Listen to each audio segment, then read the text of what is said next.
Alhamdulillah wassalatu wassalamu ala Rasulillah Sayyidina Muhammad ibn Abdillah wa ala alihi wa sahbihi wa mawala. Amma ba'du, qala Allah Ta'ala fi kitabihil karim wa huwa asdaqul qailin. A'udzu billahi minasy syaithanir rajim. Bismillahirrahmanirrahim. Wallahu akhrajakum min butuni ummahatikum la ta'lamuna shay'a. Wa qala Rasulullah sallallahu alaihi wasallam, ayyuridillahu bihi khairan yufaqihu fid-din. Shadaqallahul azim. Puja dan puji syukur kita panjatkan kehadirat Allah Subhanahu wa Ta'ala. Salawat dan salam tak lupa kita sampaikan kehadirat baginda yang mulia Nabi besar Muhammad sallallahu alaihi wasallam. Yang mudah-mudahan kita semuanya yang hadir di sini nanti jaga di hari kiamat akan mendapatkan syafaatnya. Amin ya rabbal alamin. Terus selanjutnya yang saya hormati para alim ulama, para guru, para orang tua, para sepuh dan tiri sepuh. Khusus yang saya hormati Sohibul Bayat Haji Hadianto dan Ibu Hajah Atik Supriyatin. Tak lupa juga yang saya hormati guru saya, guru kita bersama Abah Kiai Haji Misjan, dan juga Ustaz Zainal Arifin, Ustaz Ali Hasan Ajab, Saudara Sanuddin, Ustaz Uci Sanusi, dan juga yang saya hormati Ustazah Elta Yanti, Ketua MNN Muslimat Majelis Ngaji Ngopi yang perempuan, dan juga yang saya hormati Ustaz Sarpono, juga Ketua Majelis Ngaji Ngopi, yang mudah-mudahan semuanya akan dimuliakan oleh Allah Subhanahu wa Ta'ala. Hadirin jamaah taklim rahimakumullah. Alhamdulillah sebab wasilahnya Ustaz Zainal saya bisa silaturahmi di majlis ngaji ngopi ini.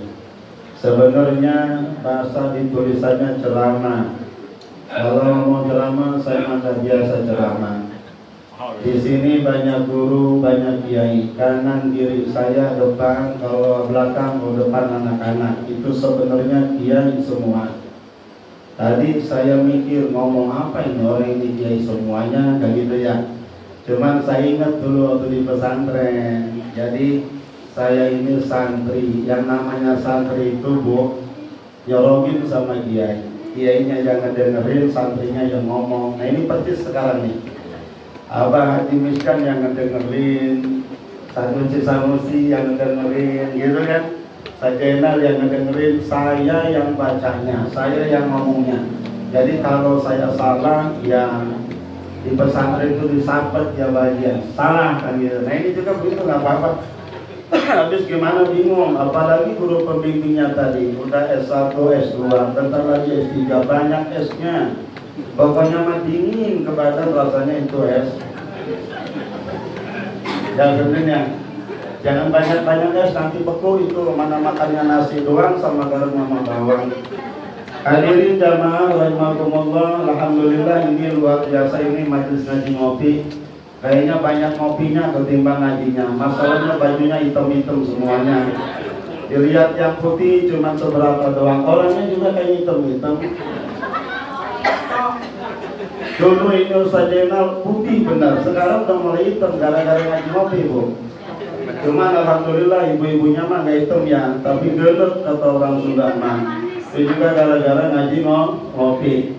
Ini luar biasa. Sebenarnya yang datang ke majelis ngaji ngopi ke tempat ini orang-orang yang dipilih oleh Allah, orang-orang yang dapat hidayah dari Allah Subhanahu wa Ta'ala. Sekali lagi ini nggak ngaji semang, hitung-hitung ngomong doang, ngobrol ya Bu ya. Ini ingat kadang-kadang omongan guru, omongan para alim ulama, nggak usah ngeluarin hadis lah, nggak usah ngeluarin dalil. Banyak ahli hadis, banyak ahli Al-Quran di sini. Takut salah saya. Di kanan saya guru saya itu. Jadi ini mah nggak usah pakai dalil-dalilan pokoknya mah. Kata Kanjeng Nabi Muhammad sallallahu alaihi wasallam, Bapak Ibu hadirin sekalian, kalau mau ngaji, ngaji sampai mati. Kalau mau ngajarin ngaji, ngajar ngaji sampai mati. Karena kalau orang ngaji sampai mati, ngajar ngaji sampai mati, itu ternyata bakal bebas daripada laknat Allah. Amin ya Rabbal. Luar biasa tuh yang namanya ngaji. Kemudian kumpul-kumpul di majlis seperti ini nih, di rumah kediamannya almarhum Abah Haji Sanita. Sebenarnya kalau saya sih cuma dengar nama doang.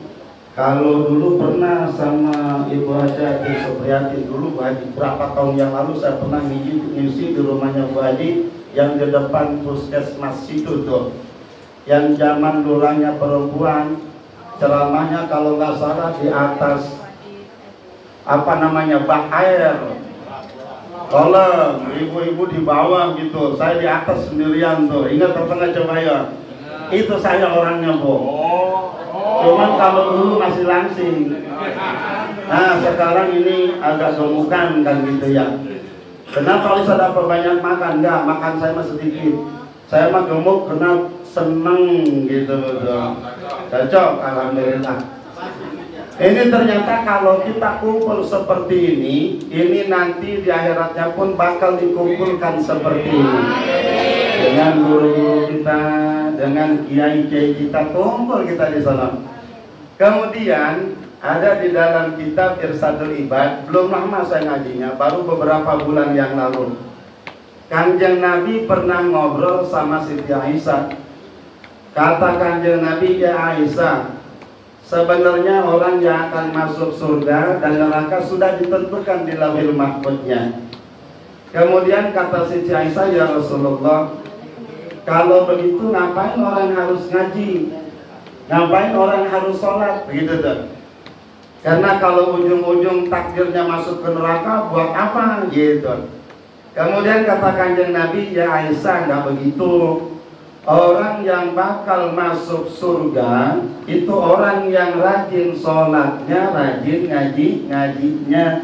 Nah itu ciri-cirinya kata Kanjeng Nabi. Mudah-mudahan bapak-bapak dan ibu-ibu yang ada di sini termasuk orang yang mendapatkan ciri orang yang akan masuk surga. Biar katanya ciri belum tentu benar kan gitu. Gimana Ustaz kalau takdirnya masuk ke neraka? Ya ke neraka gitu. Rugi dong sholat kita, ngaji kita. Ini kata Imam Jalaluddin Rumi, kalau orang suka ngaji, suka sholat, itu masuk neraka ternyata panasnya hari pertamanya doang. Besoknya hangat, besoknya lagi adem, besoknya lagi betah di neraka. Diceritakan itu orang kalau sering ngaji menjenal di dunianya seperti ini nih, ngaji ngopi seminggu berapa kali? Banyak bener itu kan, ngaji melulu itu. Dan saya mah senang kalau melihat ibu-ibu sama bapak-bapak rajin ngaji. Memang yang tua-tua itu harus rajin ngaji Bu. Apalagi ibu-ibu manjenal harus rajin ngajinya. Kan ibu-ibu mah di mana-mana juga kesolong. Rajin ngajinya. Kalau nggak ada ibu-ibu nggak ramai ngaji bijak. Tapi kesohor juga ibu-ibu mah rajin ngomongin orangnya. Ini makanya ibu-ibu mah sebenarnya harus rajin ngaji mah. Kenapa? Karena rajin ngomongin orangnya. Apa hubungannya Ustaz? Kata Kanjeng Nabi, manin takon la yata'allama ilman dubirolahu qabla ayat 2. Barang siapa orang yang melangkahkan kakinya menuju ke majelis taklim, ke majelis ilmu, tujuannya mau ngaji ke majelis ngaji ngopi, itu ternyata sudah dimaafkan dosa-dosanya oleh Allah sebelum dia melangkah ke tempat majelis ngaji ngopi. Apa ibu-ibu doang Ustaz? Sama bapak-bapaknya juga gitu. Harus rajin ngajinya. Kan kalau kata ulama, kata kiai, perempuan itu kan paling bisa nahan mata tapi nggak bisa nahan mulut gitu ya.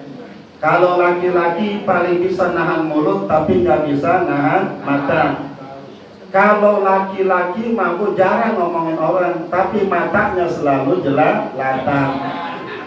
Apalagi zaman sekarang, Kalau kita ke jalan raya tuh, ini mohon maaf Bapak Haji saya bilang, saya nggak ngaji ini mah ngobrol. Sekarang ini paha ayam sama paha manusia menjelang mahalan paha ayam.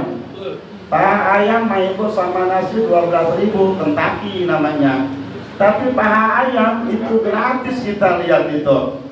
Jangankan orang yang bodoh, orang yang pinter ngelihat itu menjelang sama jelalatan itu.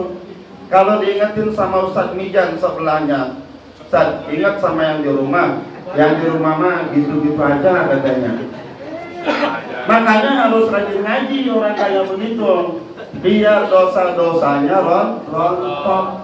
Nah sama ibu-ibu juga, ibu-ibu mah matanya nggak jelalatan, tapi mulutnya ngomongin orang paling senang, ngomelin laki juga paling senang. Bukan ibu-ibu di sini, ibu-ibu yang sebelah sono. Tapi asalnya dari sini dulu.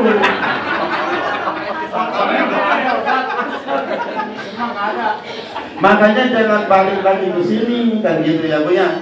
Karena sekarang mah udah rajin ngajinya. Nah ini ternyata Bu, kita mau berangkat ke majelis taklim, sebelum ngelangkah saja sudah dimaafin dosa-dosa kita. Udah rontok tuh. Ibu-ibu malam apa ini sekarang? Malam roboh. Dari siang udah niat mau datang ke majelis taklim. Pas mau berangkat mencret kan gitu kan. Kemudian gak jadi berangkat, gimana tuh Ustaz? Ternyata dosa-dosanya itu padahal belum berangkat tetapi sudah dimaafkan. Gimana kalau berangkatnya?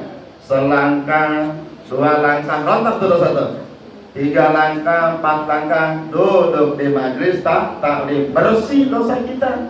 Ngaji 1 jam, kelar ngaji kita pulang. Nah pas di jalan ada orang ngobrol, ibu-ibu di depan warung.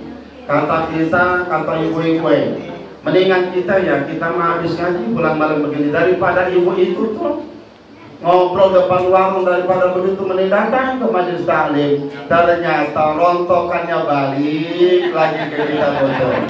Iya. Nanti kemudian seminggu lagi datang lagi ke majelis taklim, rontok lagi dosanya betul. Nah pulang dari majelis taklim ngomelin lagi sama lakinya, balik lagi rontokannya terus begitu. Makanya kata Kanjeng Nabi, ngaji sampai mati. Barangkali ibu, Gusti Allah mentakdirkan kepada kita husnul khotimah, datang ke majelis taklim kita mati. Makanya yang tua-tua saja ngaji Pak Haji Kadir. Kenapa? Ini 10 tahun 5 tahun lagi habis kayak begini kan. Makanya harus rajin ngaji. Gimana kalau orang sakit bawa ke tempat majelis taklim gotong. Ustaz udah sekarat gotong bawa ke majelis ngaji ngopi. Mau dibawa kemana itu? Sekarang mau dibawa kemana? Majelis ngaji ngopi. Kenapa dibawa ke situ? Biar mati di majelis taklim. Kan memang ceramah ngomong maunya begitu kan. Maunya begitu, serius-serius tadi kayak Pak Haji Misan gak seneng orang itu. Jadi maunya itu serius. Mana ngerti kamu tasil, kamu pasil. Orang itu mengaji makulat, ya kan, ngaji paling susah ngaji alat. Jangankan ibu-ibu, bapak-bapak yang udah tua, saya juga kalau ngaji gitu agak bisa-bisa. Dibahas di bapak-bapak, di ibu-ibu udah tua. Udah ibu-ibu mah ngaji terus aja pokoknya mah. Ngaji sama Al-Quran, ngaji apalagi bacaan sholat biar benar sholatnya. Tadi tuh kata Ustadz Hasan Aceh itu, Fakun luman bi ghairi ilmin ya'malu amaluhu mardudatun la tuqbalu. Sahih Majid Jubat tuh. Bahwasanya kita ibadah, puasa, ngaji, nggak tahu ilmunya, ternyata mardudatun ditolak oleh Allah, la tuqbalu, tidak diterima. Jadi terus ibu kita ngaji. Nah ini balik lagi ke cerita awal. Kata Imam Jalaluddin Rumi, orang kalau sering ngaji, sering baca Al-Quran, baca sholawat, kemudian masuk neraka, itu neraka panas awalnya doang menjerat. Besoknya hangat, besoknya agak adem, besoknya adem, betah di neraka. Ternyata orang kalau sering ngaji, apalagi seminggu sekali ya Pak Haji, itu ternyata di neraka ngaji juga dia. Diceritakan itu, nih ntar nih ya, kalau masuk neraka nih takdirnya nih, maju mobil. Gak apa-apa yang penting gak panas kan. Itu ternyata nanti itu jamaahnya nyari ketuanya itu. Siapa ketuanya? Bapak Sartono. Ini Bapak Sartono mana ini? Kenapa malam kok mau ada pengajian gitu? Dicari-cari kemana-mana nggak ada. Termasuk Ustaz Jainal dicari nggak ada sana. Ternyata pas dicari-cari ada, tenggelam di paling bawah tuh. Nongol, nyelam lagi. Nongol, nyelum lagi ternyata. Itu ketuanya. Ustaz Jainal juga ada. Aliasan di mana ya? Paling bawah lagi ternyata.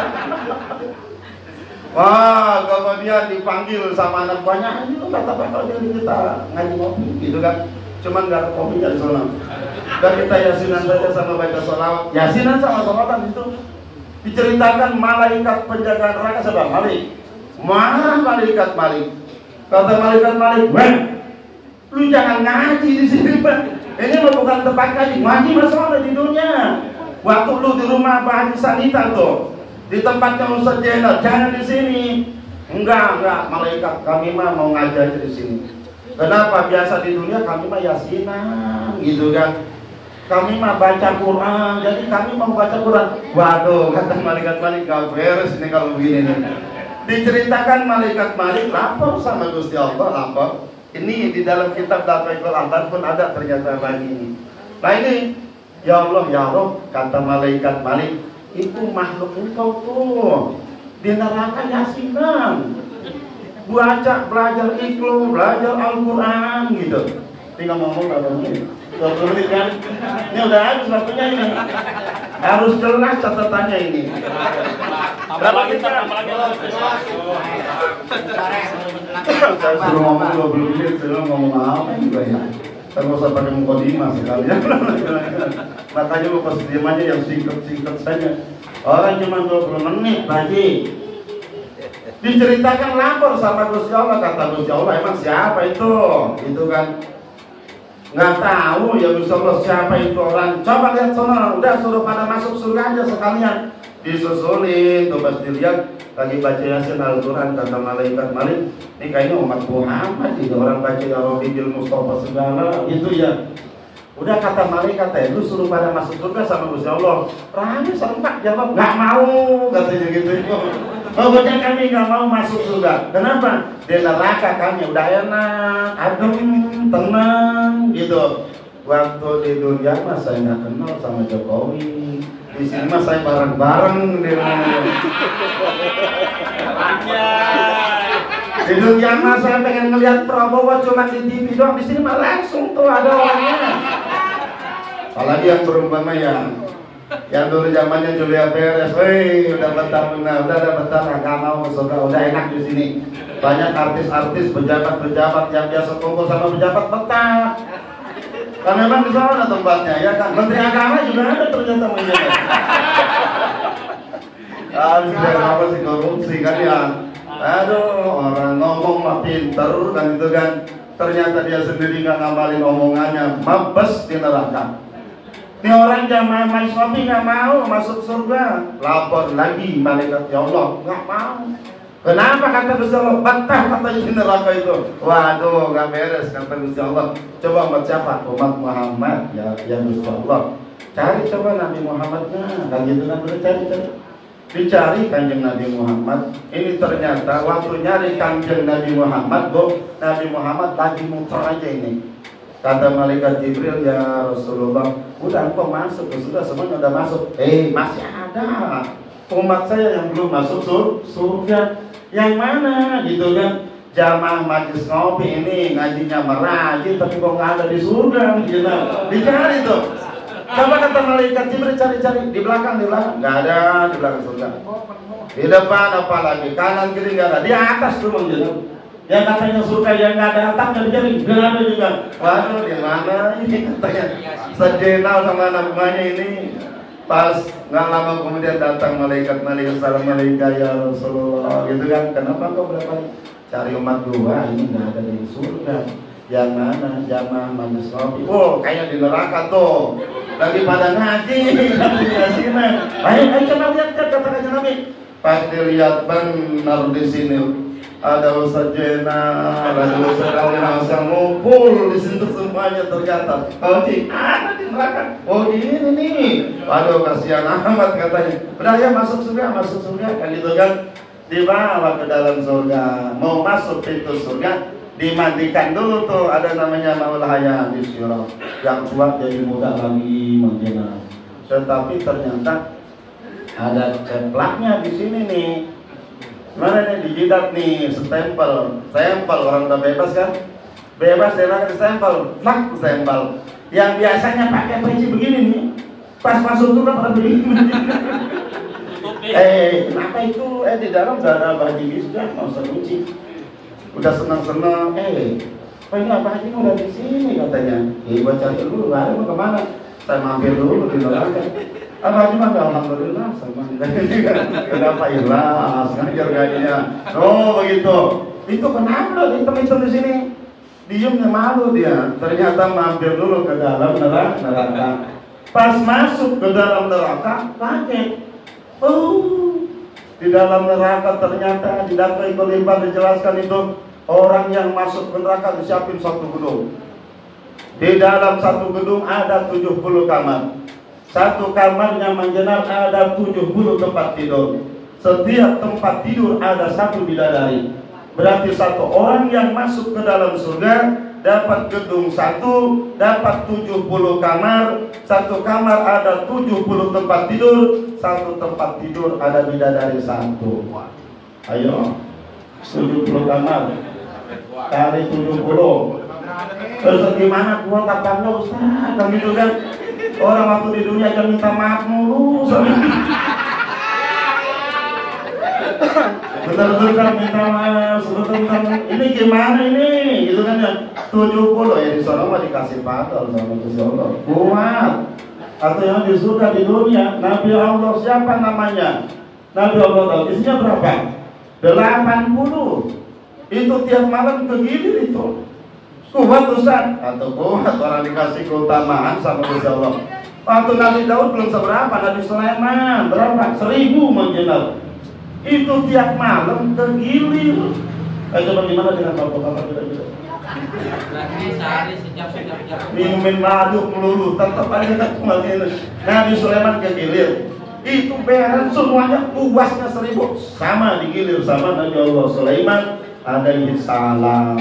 Itulah tentunya orang-orang yang datang ke majelis ilmu, orang-orang yang datang ke majelis taklim. Gimana nih?